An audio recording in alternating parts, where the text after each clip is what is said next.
die woord van die Here toe en ons is vanaand in 2 Timoteus 3 vanaf vers 10.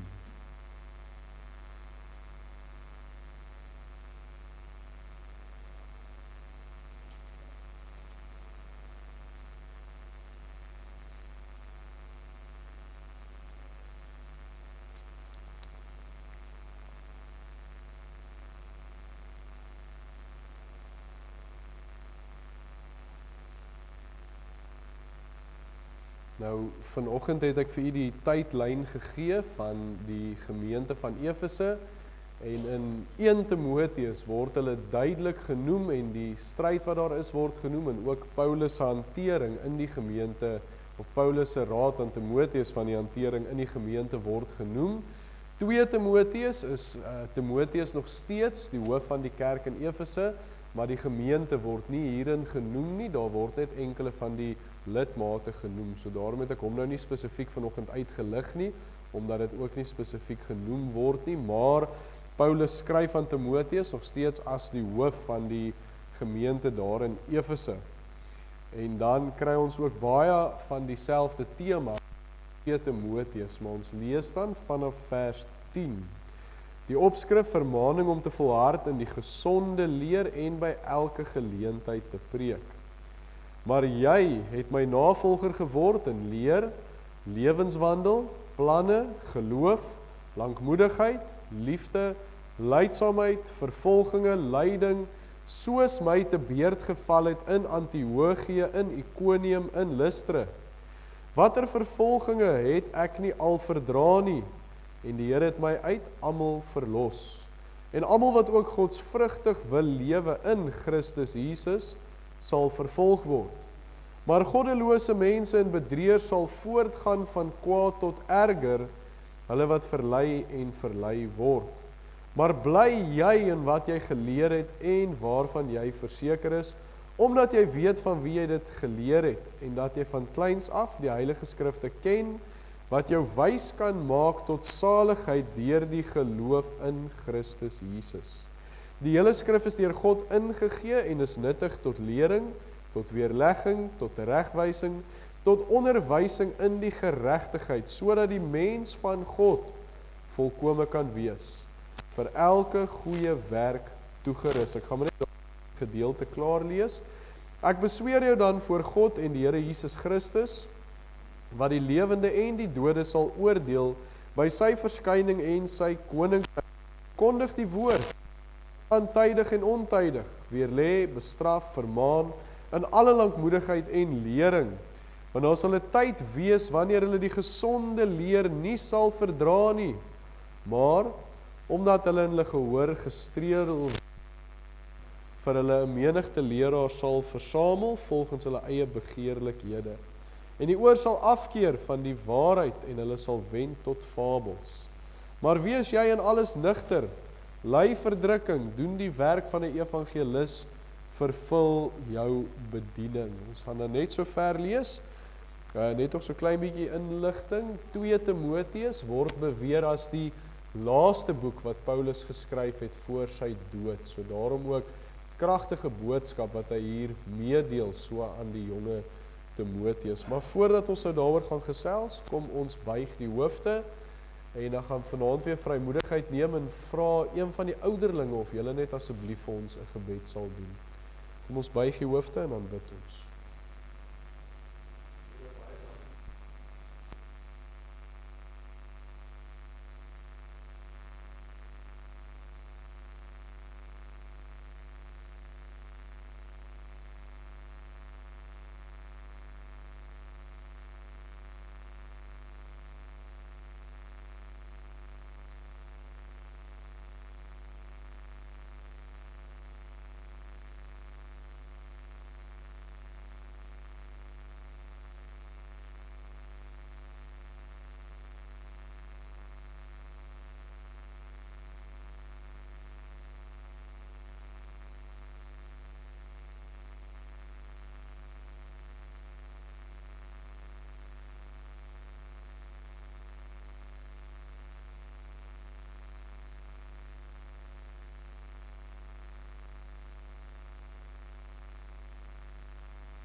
Baie dankie. Ons teks van oordenking dan, die bekendste vers seker uit die gedeelte, 2 Timoteus 3 vers 16.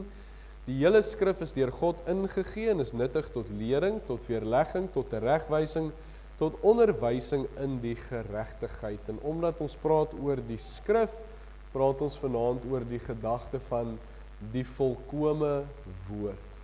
Nou ons het vanoggend in een van die gedagtes gekyk na die gemeente in Efese se onderskeidingsvermoë. En ons het ook vir mekaar gesê, die enigste manier wat ons waarlik goeie onderskeidingsvermoë kan toon, is om te toets teen die woord. Hoekom? Want die woord van God is volkome. Dis hoekom ons by ons tema uitkom, die volkome woord. Dink aan Paulus wat vir daardie gemeente gesê het in Handelinge 20, hy het niks nagelaat nie en hy die hele raad van God aan hulle verkondig. En nadat hy dit gesê het, het hy vir hulle gesê, gee ag op julleself, en hy het vir hulle gesê, bewaar julleself, waak teen die valse leraars. En dit alles deur die woord van God. So ons het vanoggend al redelik klem daarop gelê. Maar nou vanaand 2 Timoteus 3, nou skryf Paulus vir Timoteus hierdie brief 2 Timoteus, dat hy getrou bly aan die evangelie, ten spyte van valse leringe, ten spyte van teenstand wat daar is en valse leraars, dat hy getrou bly aan die evangelie. Nou ek het reeds vir u gesê, hy is nog steeds hier in die gemeente van Efese en daar is nog steeds valse leraars en probleme, maar nou kom Paulus en hy sê vir hom, bly getrou. 2 Timoteus 3 het hy gepraat van die goddelose mense wat verlei en verlei word. Hy het gepraat van die mense wat vir hulle eie predikers sal bymekaar maak omdat hulle in die gehoor gestreel wil word. So hy noem al hierdie goed, maar uiteindelik sê hy vir Timoteus, jy moet getrou bly deur die woord van God, deur die volkome woord. En daarom kom hy in daai gedeelte en hy sê vir hom die hele skrif is ingegee en dit wat daarop volg, so die woord van God. En so kry mens heel wat in die skrif oor die volkome word. Een van die ander bekende gedeeltes wat ons ook dikwels gebruik en oorlees is Psalm 119, die langste hoofstuk in die woord, die langste gedeelte, en dit gaan oor die woord van God. Die eerste vers wat sê, welgeluksalig is die opregtes van weg, wat in die wet van die Here wandel, so om gehoorsaam ook aan die woord te wees. En so kom die skrifte, die woord self, en hy kom verhef dit vir ons, hy kom wys vir ons die waarde wat daar in die woord van God is. En daarom kan ons ook stil staan vanaand by 2 Timoteus 3, wat net weer die klem op die woord kom lê. Die woord is die kern van die Christelike geloof. Want deur die woord het die Here homself aan die mens kom openbaar. Hy het vir die mens al die basiese beginsels gegee van hoe ware geloof sou moes lyk. As ons dink, as ons nie die woord gehad het nie, sou ons niks van die Here geweet het nie. Ons sou nie geweet het hoe hy gedien moet word nie. Ons sou nie eers die geskiedenis van die wêreld of selfs die basiese beginsels geweet het, soos hoe om te bid nie. So die woord het ons so baie kom leer in ons lewens, en die woord is so omvattend. Dit bevat basies alles wat die Here vir die mens wil sê. En daarom is dit eintlik wonderlik. Ek weet nie wie van julle het al met iemand gepraat wat nog nooit die woord gelees het nie. Maar dit is soos 'n nuwe rykdom wat vir hulle oopgesluit word. En ek het een keer so 'n geleentheid gehad om met 'n man te praat daar in die strate van Pretoria, wat toe ek met hom oor Jesus praat, toe sê hy het nog nooit van Jesus gehoor nie, en dus toe moet ek ook weer met Adam en Eva begin, om die verhaal by Jesus uit te kry, maar net wonderlik om die verhaal met iemand te kan deel, en dan dink ons net, die waarde wat in ons lewens toegevoeg is, as gevolg van die woord van die Here, dinge wat ons vanselfsprekend neem, dit wat ek vroeër gesê het, net om te kan bid, as dit nie vir die woord was nie, hoe sou ons dit geweet het? So die volkome woord wat oplossings tot alle probleme het, antwoorde op die belangrikste vrae het, weer eens net die volkome woord. En dan kom ons by 2 Timoteus 3, en nou het ek al reeds so 'n bietjie agtergrond gegee, maar dit gaan oor die gevare, dit gaan oor die stryd, wat Timoteus as kind van die Here sal deurgaan, En dan vers 10 tot 17 wat spesifiek wys, hoe moet hy standvastig bly? Timoteus, as weer eens, 'n kind van die Here, gewortel in die goeie leer.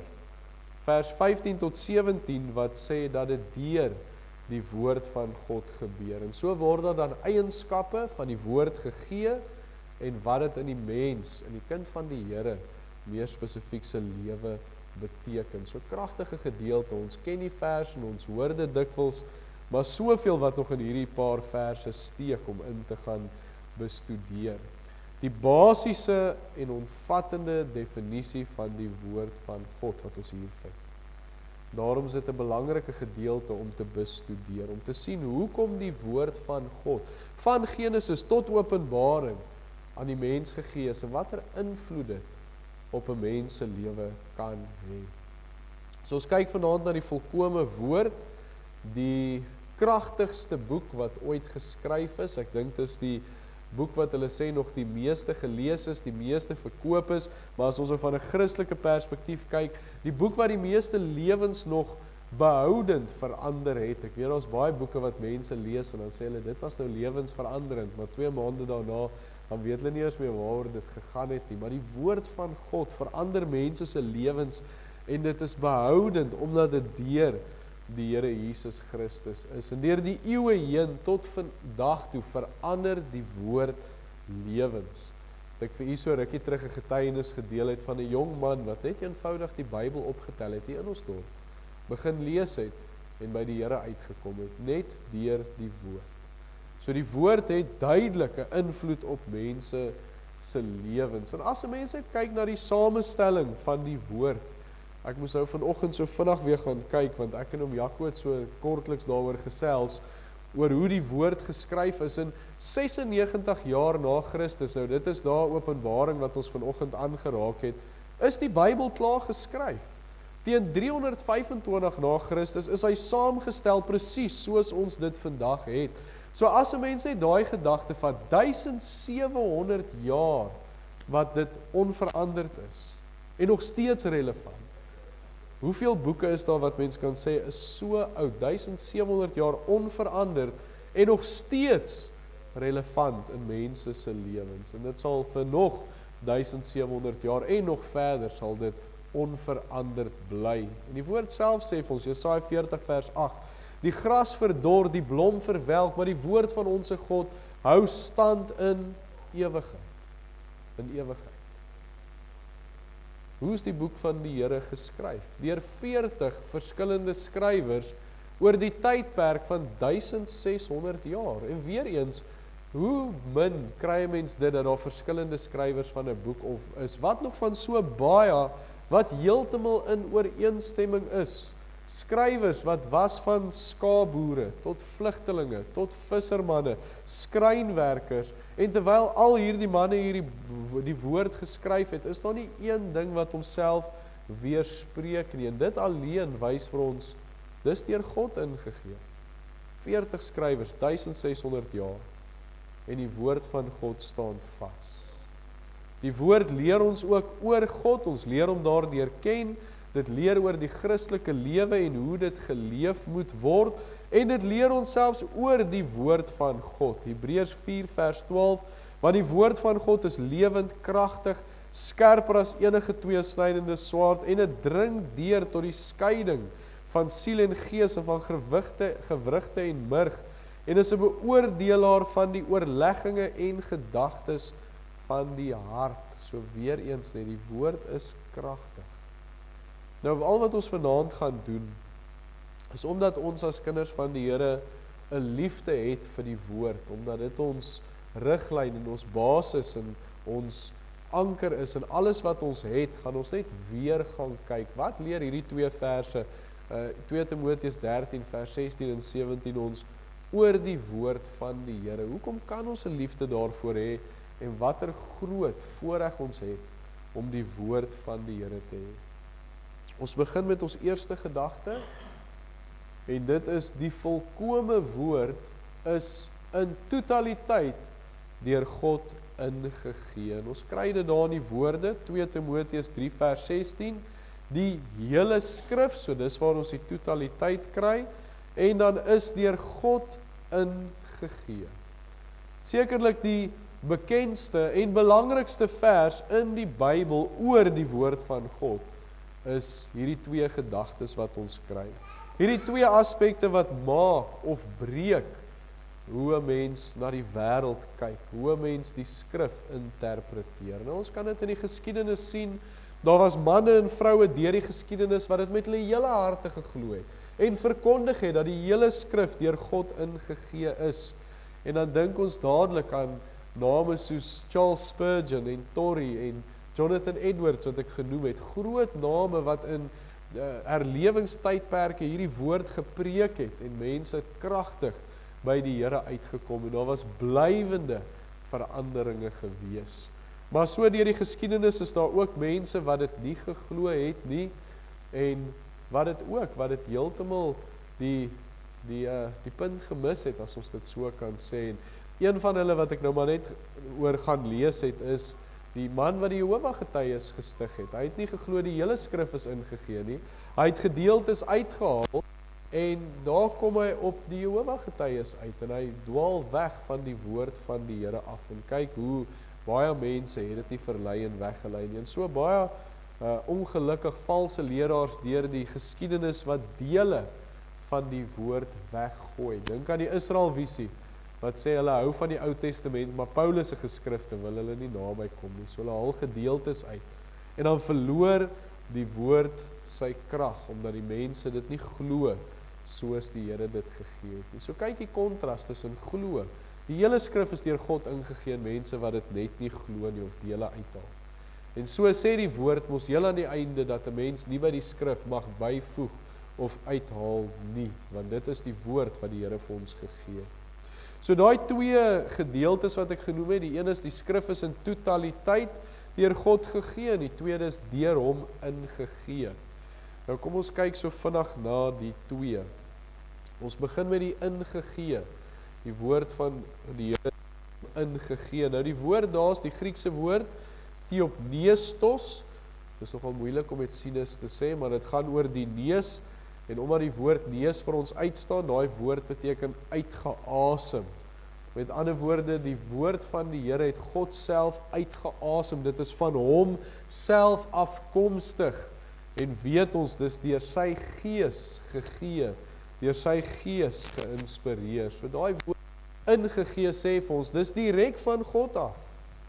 Dis sy woord. En die tweede gedagte, of ek het nou eintlik omgeruil, is die hele skrif is deur God ingegee.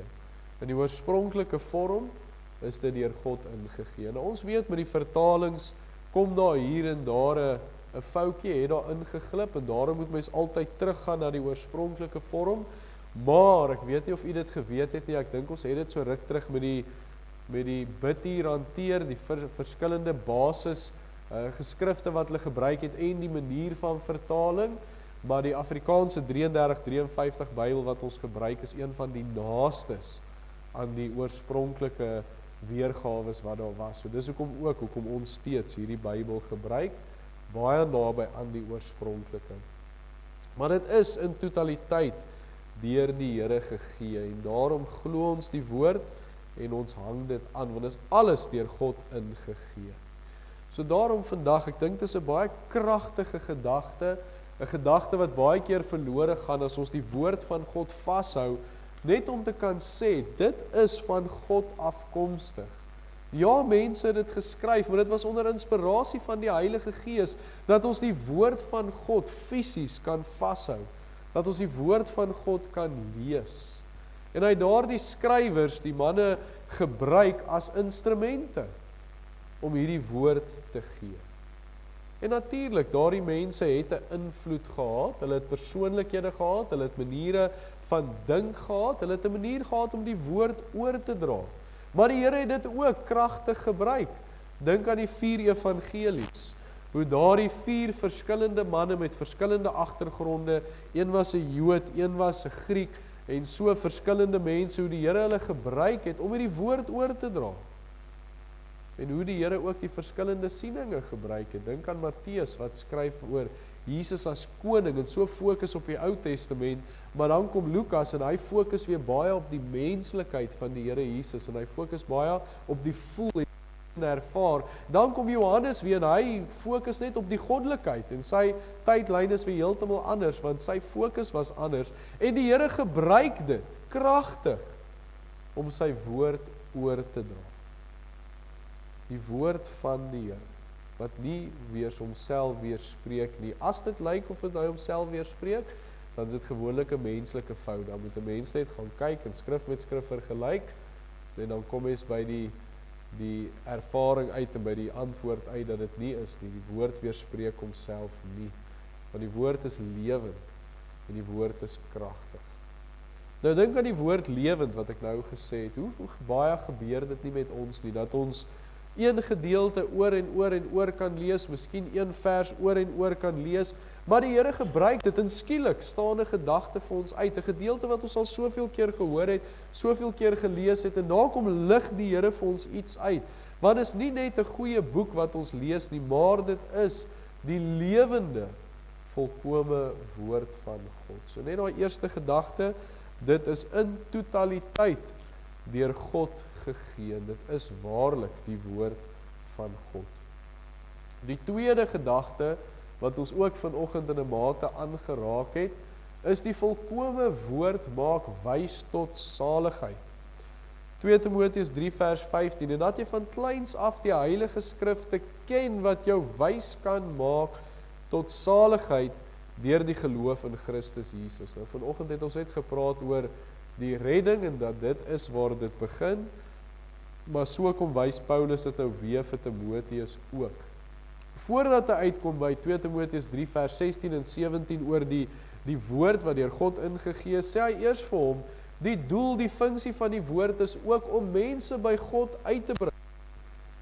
Nou weet ons, die Here Jesus Christus en hy as gekruisigde is die kern van die woord van God. Ons het al daai mooi vergelyking gehoor wat mense gesê het, dis nie history nie, dit is his story. Dit gaan oor die Here Jesus Christus, van Genesis af, van die moederbelofte af, eintlik selfs nog voor dit met Adam en Eva, begin daar al klaar gedeeltes wys na die Here Jesus Christus toe. En so deur die geskiedenis, Abraham, wat die Here vir hom sê, in hom sal die hele aarde geseën word. So ons dink aan die tabernakel en die tempel en die instellings, al hierdie dinge in die Ou Testament wat wys op die Here Jesus Christus. En dan die evangelies wat die kern is, wat wys hoe die Here Jesus hierdie saligheid bewerk het, aan die kruis gesterf het dat mense gered kan word, en dat alles verder as dit wys op wanneer 'n mens die saligheid ontvang het, wat doen mens daarna, die sendbriewe en openbaring. Maar weer eens, die kern is, hoe kan mense gered word? Hoe kan mense gered word as hulle nie daarvan weet nie, as hulle nie daarvan gehoor het nie? En so skryf Paulus ook oor Timoteus se ouma en sy ma, wat die Ou Testament geken het van voor tot agter, en wat dit vir Timoteus geleer het, en toe hulle die openbaring van die Here Jesus Christus hoor, toe glo hulle dit, want toe weet hulle waaruit dit kom, en hulle is gered deur die kennis van die woord, en hulle leer dit aan Timoteus, en hy is gered deur die kennis van die woord, en so het hy uiteindelik die leraar van daardie gemeente in Efese geword, maar hy, Timoteus, het die kennis van saligheid deur die woord van God verkry. En daarom moet die volkome woord van God vandag gepreek word. Nou, ons kan dit in ons eie lewens sien, as ons sien, waar is ons gered, wanneer is ons gered, dan kan elkeen van ons sê, dis omdat ons die woord van God gehoor het. Dis omdat ons die woord van God geken het. Baie van ons het al reeds met kennis gesit. Nou ek weet, baie van ons het in sisterskerke of ander kerke groot geword, en ons het die woord leer ken, en ons het dit in die skole gehoor, en daar was sondagskool, en daar was katekisasie, en ons het die verhale gehoor, en uiteindelik toe die evangelie ons harte aangryp, het ons eintlik al baie van die woord geweet. En toe is dit maklik vir ons om te sien hoe die Here 'n sondaar kan red, hoe sy genade so groot is dat hy mense wil red, want ons het hom reeds leer ken deur die woord. Waarom is die woord so belangrik? Veral vir kinders in skole en sondagskole waar kinders van die Here die woord van God hoor, waar hulle dit leer. En nou weet ons natuurlik, dis 'n groot leemte vandag, is dat dit nie meer in skole is nie. Dat die woord nie meer verkondig nie, en ek dink dit is skokkend, en u sal saam met my stem as 'n mens weer eens in die wêreld daar buite beweeg, om te besef hoe baie volwassenes ken nie die verhale wat in die woord is nie. So die skrif moet verkondig word, sodat mense gered word. Romeine 10 vers 17, die geloof is dus uit die gehoor, en die gehoor is deur die woord van God.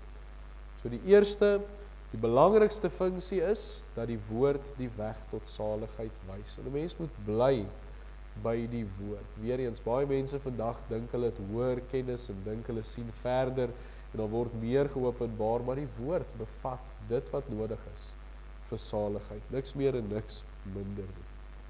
Ons volgende gedagte is die volkome woord is nuttig en omvattend. Nou ons ken die vers, die hele skrif is deur God ingegee en is nuttig tot lering, tot weerlegging, tot teregwysing en onderwysing in die geregtigheid. Nou ek het nou net daai tweede gedeelte vervang met die woord omvattend.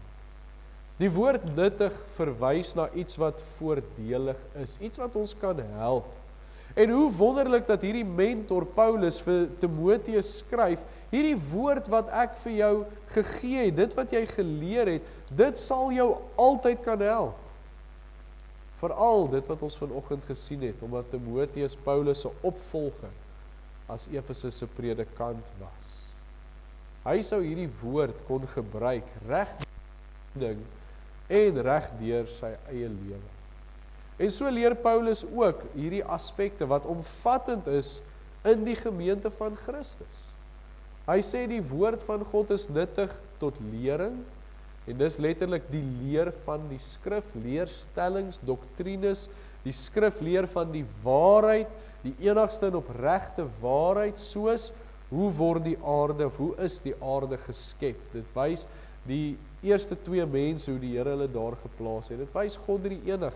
Dit wys die maagd wat swanger geword het en 'n seun gebaar het. Dit wys Jesus Christus, wat die enigste weg tot saligheid is, en dit wys hy wat uit die doodheid opgestaan het. En nou weer, soveel mense bevraagteken dit vandag, teoloë wat dit bevraagteken en wat wegbeweeg van hierdie waarhede af. Maar kyk weer eens, die skrif is nuttig tot lering. Mense het nie meer as dit nodig nie. Die woord gee dit vir ons. Dan sê dit nuttig tot weerlegging, en dit wys wat verkeerd is, dit wys wat teenoor die skrif staan, verkeerde lering, en as 'n mens verkeerd glo, het ek al vir u gesê, dan tree hy verkeerd op. So dit wys ook mense wat verkeerd lewe. So die woord van God is nuttig tot weerlegging. Dan teregwysing. Nou die gedagte van teregwysing is om iets reg te maak, te restoreer na die regte verhouding toe. En dit is iemand wat miskien afgedwaal het, geval het, gestruikel het, om hulle weer terug te bring. Mense wat afgedwaal het van die gesonde leer, om hulle reg te help, om hulle terug te bring. Dink aan vermaaning, die woord vermaan, parakaleo, beweeg langs hulle in, roep hulle terug. Kom terug na die waarheid toe.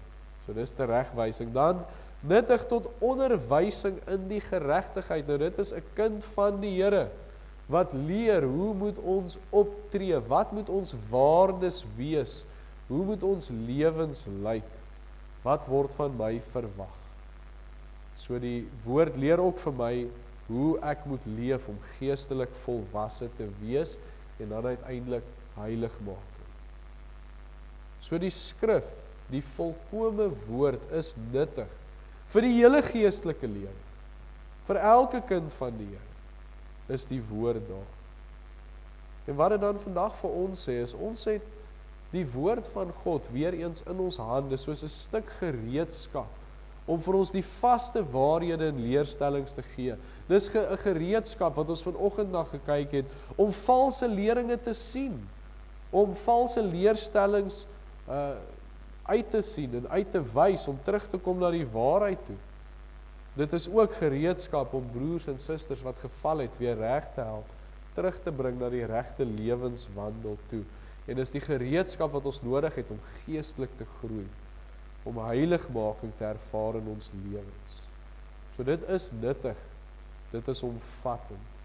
Dit dek alles in die Christelike lewe, alles waarmee ek te doen gaan kry.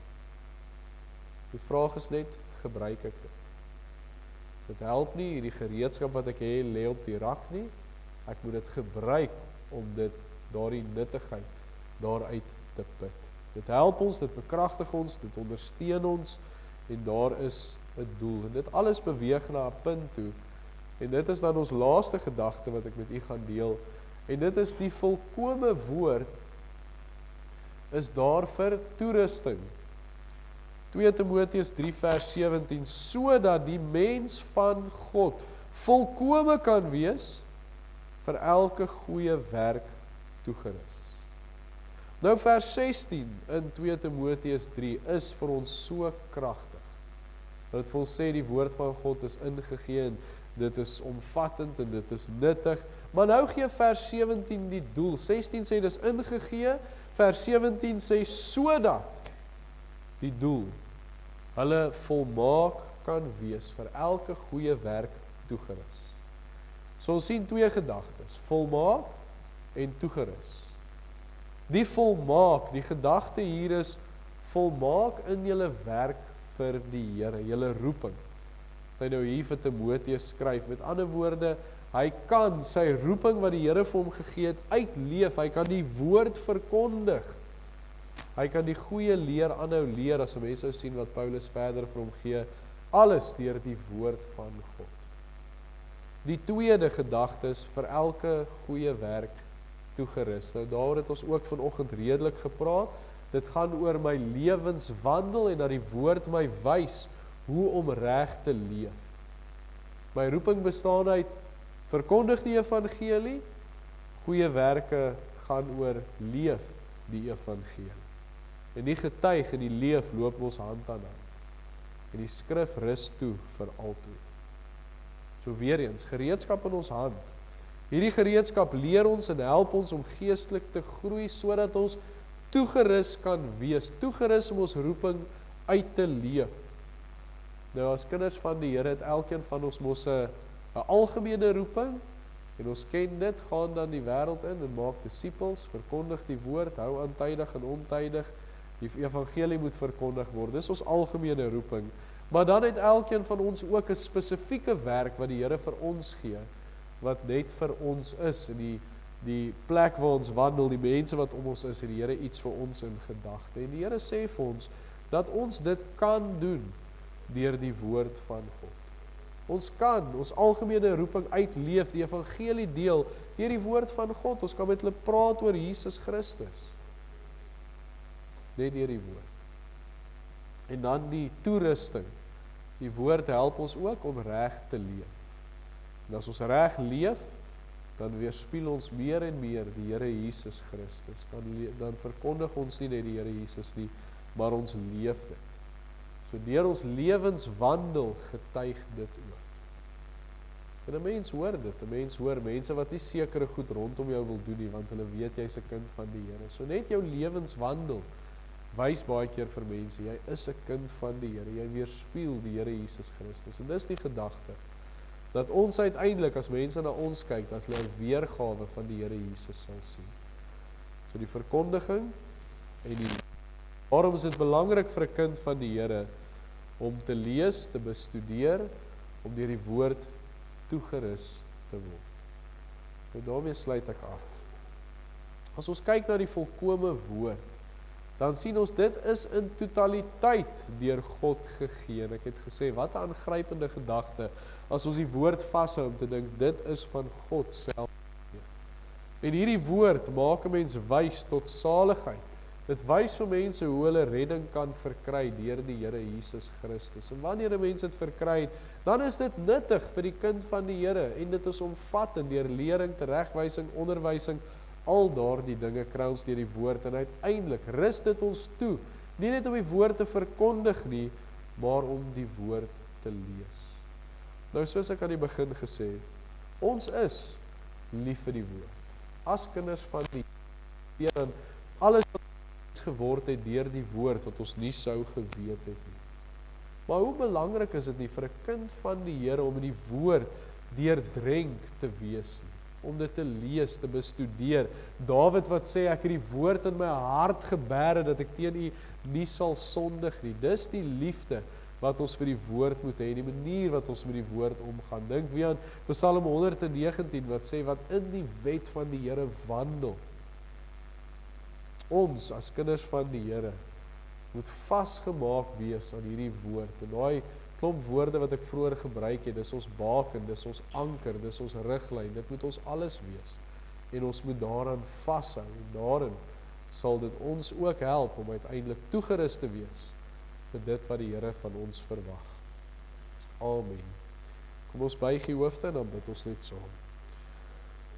Hemelse Vader, ons sê weer vir U dankie vanaand. Here, ons besef maar net, waar sou ons gewees het as dit nie vir die woord van God was nie. Here, hoe sou ons geglo het? Hoe sou ons lewens gelyk het? Waar sou ons rondbeweeg het as dit nie vir U woord was wat ons gehoor het, wat U Gees in ons hart kom lewendig maak het en wat ons wys geword het tot saligheid. Here, dankie dat U ons so geleer het en dat ons die kinders kan wees. En ook verder as dit, Here, alles waarvoor die woord nuttig is en hoe die woord ons toerus. Ons bid, Here, dat U vir ons as kinders van die Here 'n liefde vir die woord sal gee, en dat die woord 'n prioriteit in ons lewens sal wees. Maar ons dank U net weer vanaand vir die woord wat deur U ingegee is. Ons bid ook so vir die week vorentoe, Here, dat U met elkeen van ons sal wees, en dat daar waar ons gaan, Here, dat ons die woord sal verkondig en sal uitleef. En ons loof en ons prys U, dat U ons in staat stel om dit te doen, en dat U ons daarvoor toerus deur U woord. Ons bid dit in die naam van Jesus Christus. Amen. Kom ons staan, dan sing ons 'n slotlied saam. Die genade van die Here Jesus Christus, ons Verlosser, en die liefde van God die Vader, en die gemeenskap van die Gees, wees en bly met U elkeen. Amen.